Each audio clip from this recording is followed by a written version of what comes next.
Halo, peminat kuliah perancangan struktur ringan dimanapun Anda berada. Senang sekali dapat bertemu Anda dalam kuliah online ini. Perkenalkan, nama saya Hendry Syamsuddin, dosen pengampu mata kuliah perancangan struktur ringan di Fakultas Teknik Mesin dan Dirgantara ITB.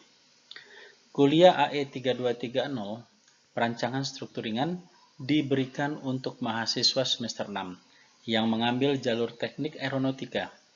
Kuliah ini bertujuan untuk memberikan dasar-dasar perancangan, khususnya perancangan struktur ringan pada pesawat terbang. Kemampuan mahasiswa untuk melakukan perancangan merupakan aspek yang penting dalam rangka mempersiapkan lulusan di dunia kerja. Hal ini sesuai dengan target capaian FTMD untuk memenuhi standar akreditasi internasional ASIN yang sudah dimiliki oleh FTMD. Pada slide berikut, kita akan melihat secara singkat kerangka bahasan yang akan kita bahas selama satu semester dalam mata kuliah perancangan struktur ringan ini. Berikut adalah topik-topik bahasan selama satu semester ini. Topik pertama yang akan kita bahas adalah pendahuluan.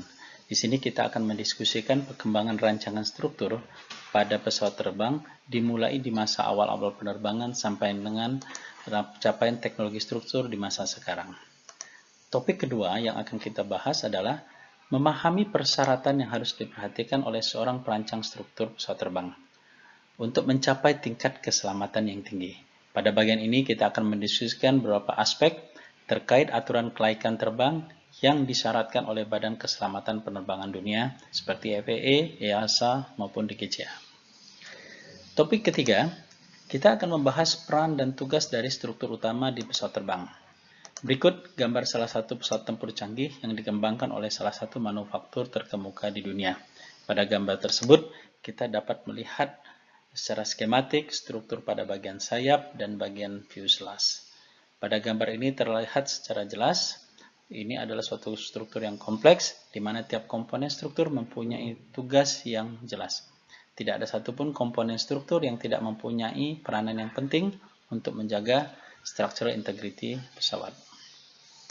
Pada topik berikut, kita akan membahas tentang load path, konsep load path.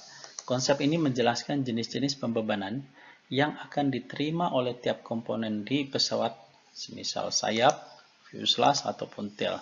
Selanjutnya, beban ini akan diterjemahkan menjadi bentuk dari suatu structure yang sesuai, yang dapat menerima beban tersebut secara efektif. Kemudian di topik yang kelima, kita akan membahas tentang proses pemilihan material yang disesuaikan dengan beban yang diterima dan tugas dari struktur yang dirancang. Kemudian pada saat kita melakukan pembahasan topik 1 sampai topik 5, mahasiswa juga diminta untuk melakukan suatu latihan perancangan struktur pesawat terbang, yang di situ mereka akan membuat laporan perancangan dikumpulkan pada minggu ke-8. Oke, pada minggu ke-6 kita akan membahas tentang beban-beban utama pada pesawat terbang. Beban-beban utama ini menjadi sangat penting karena akan menentukan ukuran dari struktur pesawat yang akan kita rancang. Nah, selanjutnya di sini adalah bagaimana prosedur untuk melakukan initial sizing pada struktur pesawat yang sudah kita rancang. Jadi kita akan dapat menentukan ketebalan, lebar, tinggi dari masing-masing struktur sesuai dengan layout dan beban yang bekerja. Selanjutnya, kita akan membahas beberapa jenis sambungan yang umum dipakai pada pesawat terbang.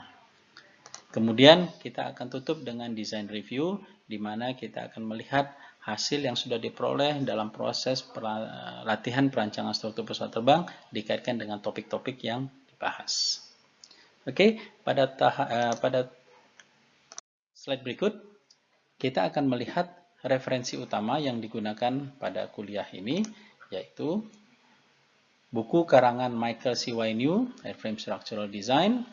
Buku ini adalah buku standar yang digunakan oleh engineer yang masuk pada salah satu perusahaan manufaktur pesawat terbang terkemuka di dunia. Buku yang kedua adalah Diktat karangan Van Tholen yang diterbitkan oleh Faculty of Aerospace Engineering, TU Delft. Baik, di sini kita akan melihat apa saja asesmen dan persentase penilaian dari tugas-tugas yang diberikan pada kuliah ini. Kita melihat ada 3 komponen utama, yaitu final exam, laporan 1 perancangan, dan laporan 2 perancangan. Masing-masing mempunyai bobot 30%. Kemudian 10% diisi oleh kuis dan tugas-tugas yang diberikan pada mata kuliah ini. Baik, saya kira ini adalah sesi pertama dari kuliah perancangan ini. Sampai ketemu pada sesi-sesi di video-video selanjutnya.